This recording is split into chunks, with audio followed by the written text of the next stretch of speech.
c'est pas exactement au goût du jour, mais il lui tenait à cœur de mettre en avant ce qu'elle ressentait de l'énergie de la danse du temps de l'Antiquité. Donc vous la voyez d'ailleurs, elle était toujours habillée dans l'esprit de l'Antiquité. Parce qu'elle avait ressenti fortement que c'était une époque où le corps était libre, où il y avait une expression corporelle qui devait être également proche d'une expression de spiritualité. Et Isadora Duncan voulait également faire de la danse un temple, et elle voulait en faire une forme de religion, et de dire que la danse avait une place par rapport à la spiritualité extrêmement importante. Donc là, on est en plus dans un mouvement de libération du corps. Donc entre Loie Fuller et Isadora Duncan qui se sont croisés, qui se sont vraiment connus, qui ont travaillé un moment ensemble, on a vraiment l'apparition de la danse contemporaine avec ce côté de l'expression où on casse les codes qui étaient connus jusqu'à la fin du 19e siècle, et en particulier avec la danse classique, qui a aussi ses vertus d'élévation, bien sûr, hein, mais pour Isadora Duncan, c'était important de libérer, surtout qu'il y avait beaucoup la place du corset, le fait d'avoir un corps très tenu. Hein, là aussi, il y aurait encore une conférence parallèle à faire par rapport à la place du corps et comment le corps a été considéré et dans la société et aussi dans ses formes de danse, parce que c'est important aussi. La façon dont on s'habille, pour moi, n'est pas anodine, c'est vraiment un marqueur de temps. Et donc, Isadora Duncan a proposé de danser sans corset. C'était quand même quelque chose d'extraordinaire. Ce qui a inspiré d'ailleurs le fameux créateur de mode de Poiret, qui a bien connu Isadora Duncan. Donc, vous voyez la place, la force des danseuses pour cette époque. Et maintenant, je vais venir à une danseuse qui est beaucoup moins connue et que j'ai découvert grâce à un article, il y a, je crois que c'est l'année dernière, qui s'appelle Renée Foatelli. Et là, ce qui est très important, c'est que cette femme a créé une école de danse sacrée. Donc vous pouvez voir à droite, là ce sont ses élèves. Et donc c'est aussi tout particulièrement que j'ai envie d'évoquer le travail de cette danseuse, qui a d'ailleurs rédigé plusieurs livres, dont un qui s'appelle « Les danses religieuses dans le christianisme ». C'est une vraie, je dis entre guillemets, je me permets de dire une vraie bible de l'histoire de la danse à travers le christianisme. Alors bien sûr, je n'ai pas eu le temps de vous redire tous les détails qui sont contenus dans ce livre, c'est extrêmement précieux. Mais ce qu'il faut savoir, c'est, bon, plus vous donner le contexte historique, c'est à peu près dans les années entre 1930 et 1940 qu'elle a ouvert cette école de danse et qui a duré à peu près jusqu'aux années 1970 avec sa fille Josette Foatelli. Et donc elles avaient vraiment à cœur de proposer des danses qui étaient en accord avec la spiritualité, avec l'Église, et elle a été très reconnue à son époque. Donc vraiment, elle avait une renommée dans le monde de la chrétienté. Et c'est un peu dommage qu'on l'ait un peu oublié, je pense je ne sais pas si vous connaissiez son nom. Non, je crois qu'effectivement. Donc je suis très contente de faire découvrir cette danseuse qui a existé.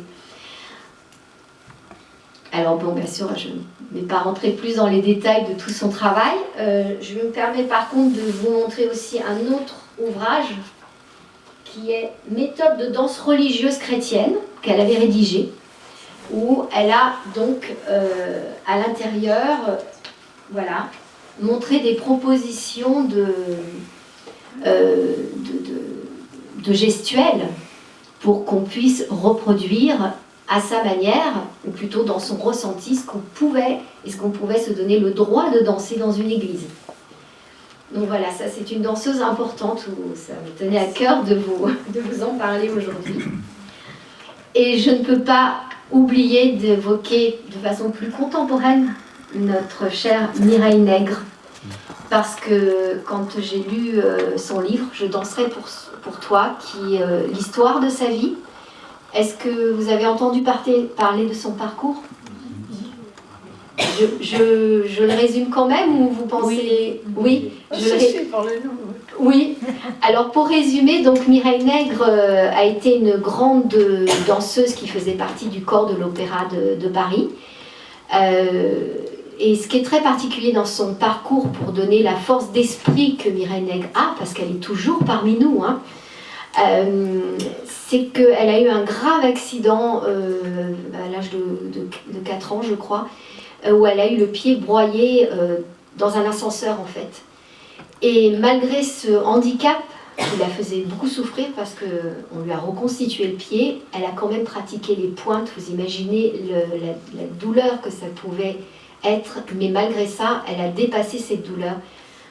Enfin, moi, ça me touche beaucoup, cette expérience. Et donc, bon, elle a été dans le corps de l'opéra ballet d'opéra de Paris jusqu'à devenir, en tout cas, première danseuse. Je suis, hein, c'est pas étoile, mais première danseuse. Et elle a eu un moment de révélation. Elle a été appelée par Dieu, par Jésus, et elle a voulu rentrer donc au Carmel, où elle est restée une quinzaine d'années. Et au bout de 15 ans, en parallèle, l'Église a remis au goût du jour la position de vierge consacrée. Et elle a demandé en tant que vierge consacrée à pouvoir continuer à prier pour Dieu, mais ne plus le faire dans le cadre du Carmel qui l'empêchait de danser. Et donc elle a voulu continuer à exercer sa foi. Et elle a pu faire plusieurs spectacles. Donc là vous voyez une photo hein, qui l'illustre. Et donc elle a fait, je pense, à peu près une bonne vingtaine d'années, je pense qu'elle a dû donner des représentations. Hein. Oui. Et actuellement, elle est revenue en fait, on va dire, à ses premières amours, parce qu'elle hésitait au tout début, avant de devenir danseuse, entre le piano, qu'elle adorait, et la danse. Et maintenant, elle s'est réorientée vers la pratique de la musique et du piano. Donc elle donne toujours des conférences, elle écrit toujours des livres, elle peint, enfin elle est extrêmement inspirée, et surtout c'est une personne... Enfin, moi, j'ai beaucoup d'admiration pour Mireille Nègre, et je la remercie beaucoup parce que c'est la petite graine qu'elle a mis dans mon cœur pour venir vous proposer des chorégraphies inspirées sur le thème de danse et spiritualité. Et je remercie aussi beaucoup le CID qui m'a donné envie de faire encore plus pousser cette graine. Donc voilà, c'était ma présentation, plutôt mon point de vue, et que je vous livre aujourd'hui. Merci pour votre attention.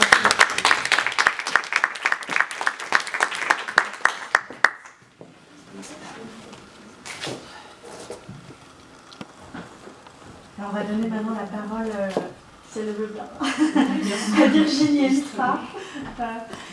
Magnifique Virginie, merci encore, qui est à la fois pasteur, danseuse, chorégraphe aussi. Et donc elle se questionne, la danse dans la dimension du ministère, un signe de réveil spirituel pour notre génération. Bonjour à tous. Alors, je ne me questionne pas, mais j'en suis persuadée. Je suis convaincue que la danse est un signe de réveil spirituel pour notre génération. C'est vrai que jusqu'à présent, on a beaucoup parlé de danse, et on a surtout parlé de ce que l'on pense être une danse correcte, une danse appréciée par Dieu, la danse qu'on devrait danser dans l'église.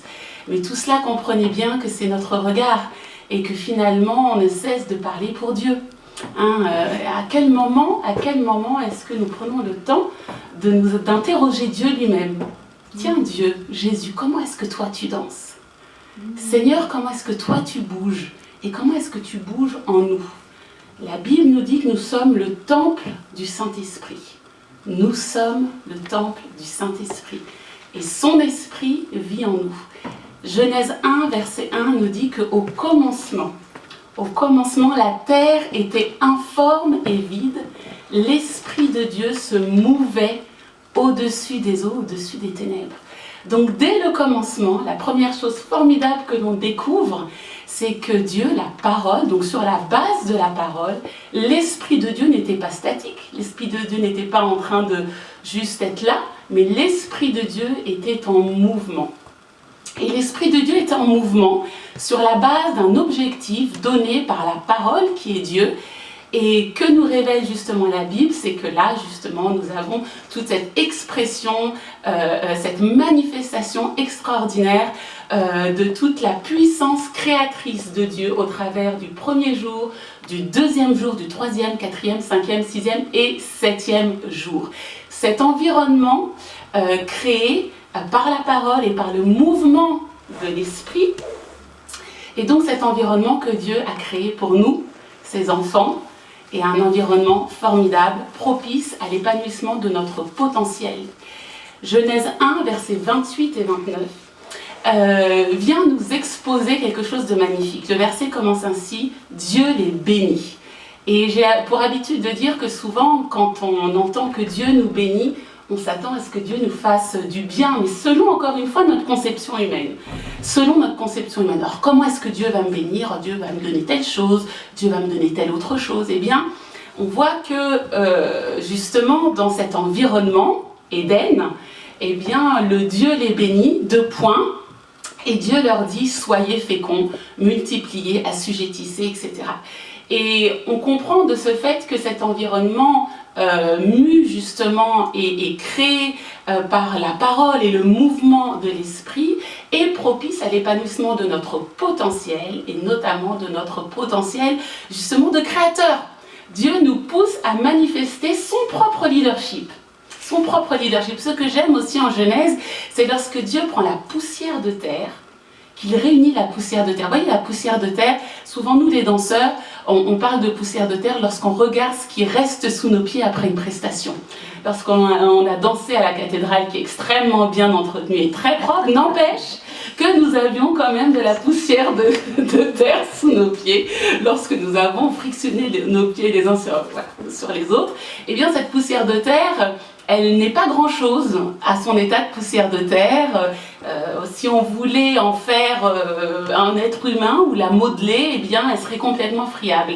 Et dans Genèse, justement, Dieu souffle sur cette poussière de terre, et le souffle, puisque c'est tout le sujet notamment de notre festival et du spectacle que nous avons eu hier, eh bien, on voit que ce souffle, qui n'est autre qu'un mouvement, n'est-ce pas, hein, qui n'est autre qu'un mouvement, le souffle c'est un mouvement, et bien c'est à partir du moment où il y a cette combinaison poussière de terre et mouvement, c'est-à-dire souffle de vie, que là Dieu nous nomme et Dieu nous identifie.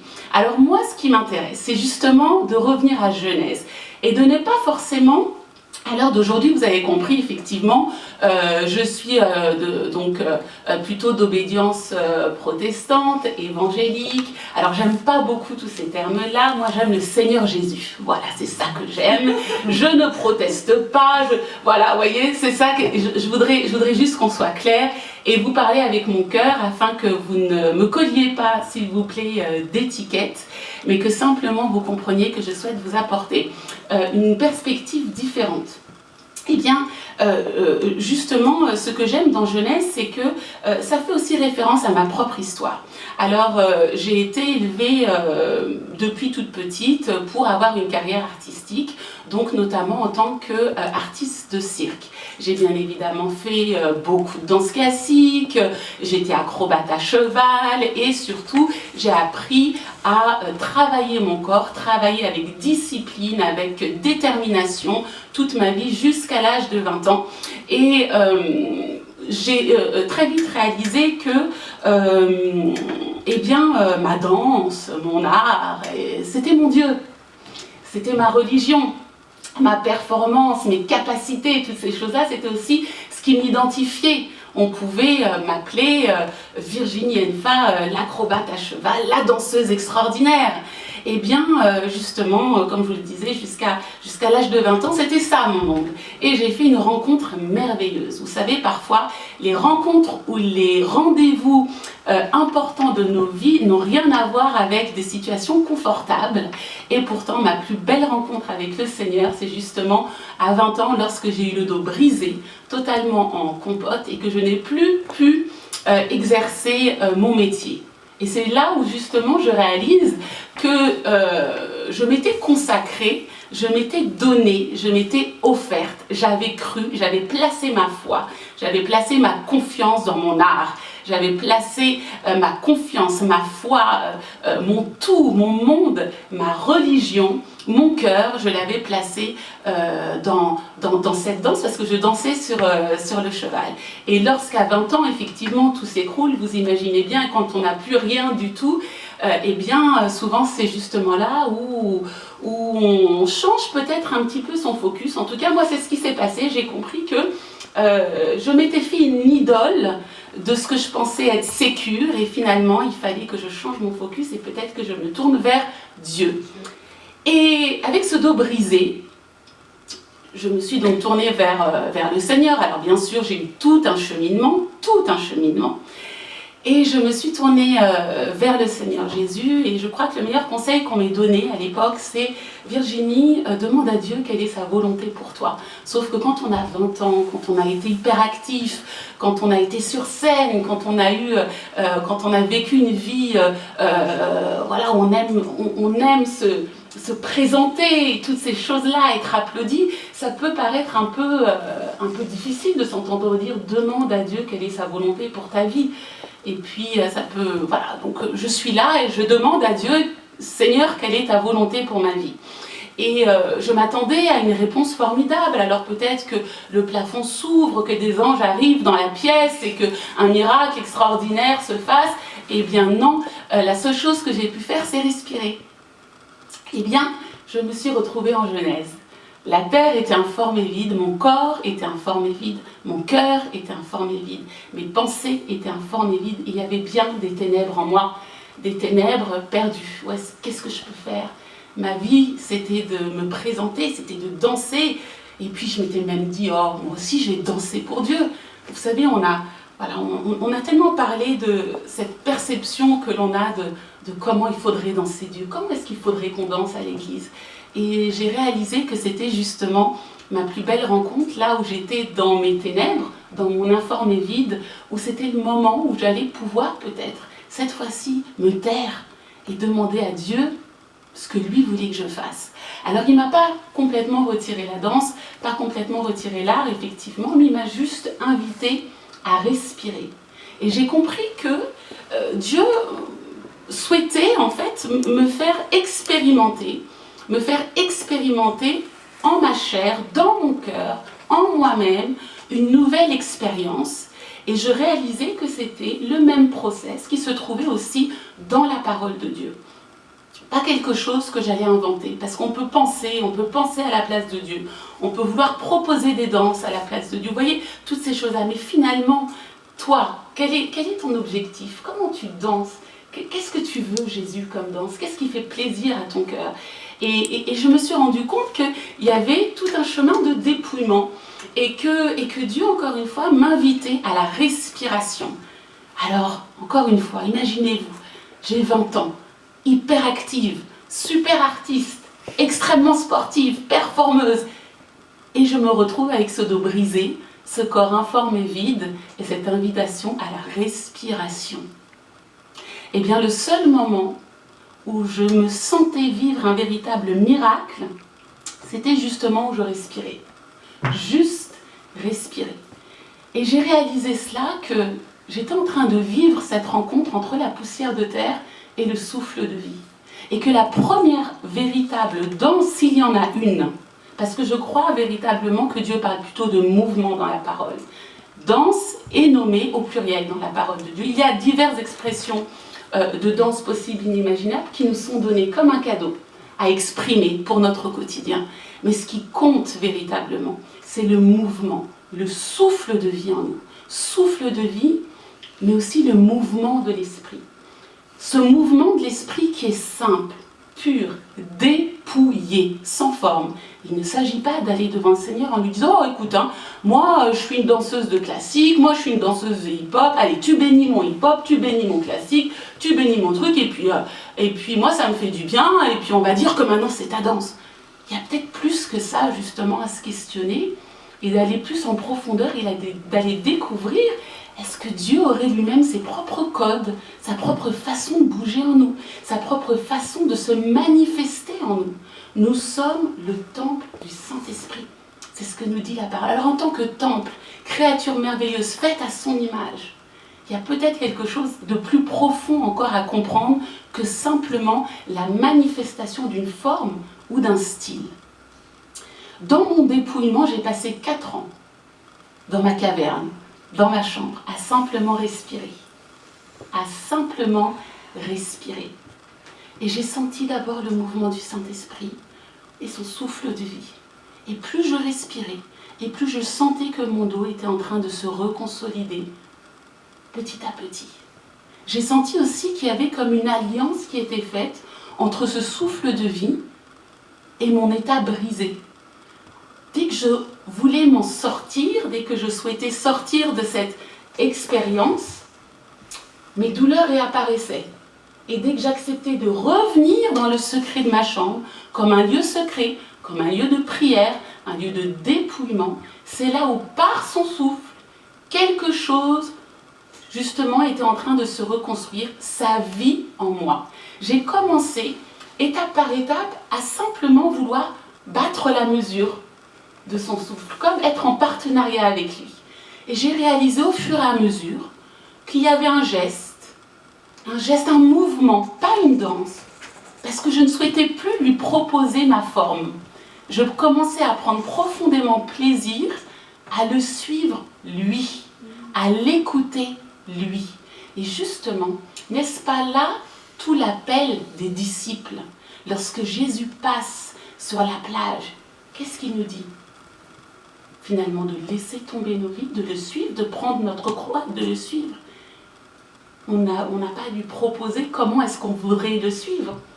On n'a pas à lui donner nos prérogatives de comment est-ce qu'il conviendrait de le suivre. Et je crois qu'avec ce mouvement-là, cette expérience que j'ai vécue, il s'agissait véritablement de cela. C'est pour ça souvent que je suis mal à l'aise avec le thème artiste. Je suis mal à l'aise aussi avec le terme danseur. J'ai pour habitude de dire que nous sommes des adorateurs par le mouvement. J'adore Dieu par le mouvement. J'ai aussi cette autre expression qui dit prophète en mouvement. Prophète en mouvement. Il y a quelque chose d'intéressant. Dans la Bible, ceux qui ont dansé avaient toujours une dimension prophétique. Ceux notamment dont il y a un spotlight particulier. Il y a un toucher prophétique. David, évidemment. Myriam, imaginez cette femme dans ce contexte oriental qui, après avoir attendu que Moïse finisse de déclamer son cantique à l'Éternel, prend un tambourin, se met à danser. Toutes les femmes du peuple d'Israël vinrent à sa suite. N'est-ce pas le signe d'une dimension prophétique extraordinaire? Cette faculté de rassembler une femme, de rassembler tout un peuple. Et aussi, la parole nous dit qu'elle était sœur d'Aaron, Myriam la prophétesse. Mais nous avons aussi dans la parole de Dieu d'autres expressions prophétiques, mais dans le mauvais sens, où la danse va porter justement un fruit négatif. Et c'est là où, notamment, la fille d'Hérodias, qui, au travers de sa danse, va charmer, va ensorceler donc le roi, et qui va pousser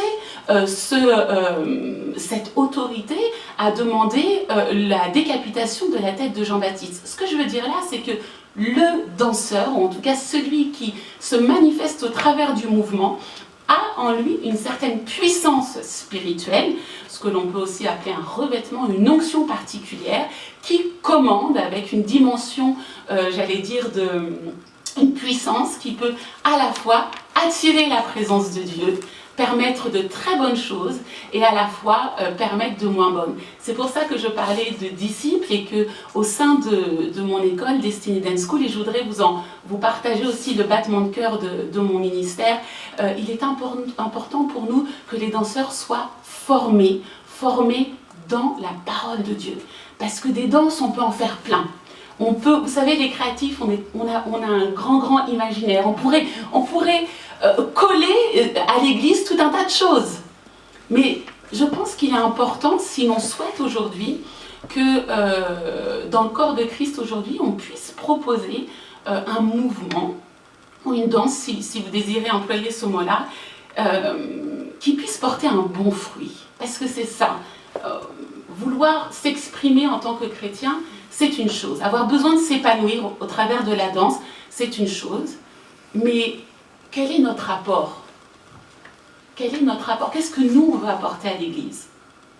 Et souvent, ce que je dis voilà, au sein des églises dans lesquelles je peux prêcher, et je le fais en France comme à l'international, il y a exactement une semaine, j'étais au Portugal, par exemple, dans une église à dominante brésilienne. Eux, ils ont beaucoup de danse dans l'église. Hein. Ça, on danse, mais de ramener les danseurs à la dimension de service, pas simplement se dire j'ai besoin de danser, je suis chrétien, j'ai besoin de danser, mais de se dire mais comment est-ce qu'on peut servir?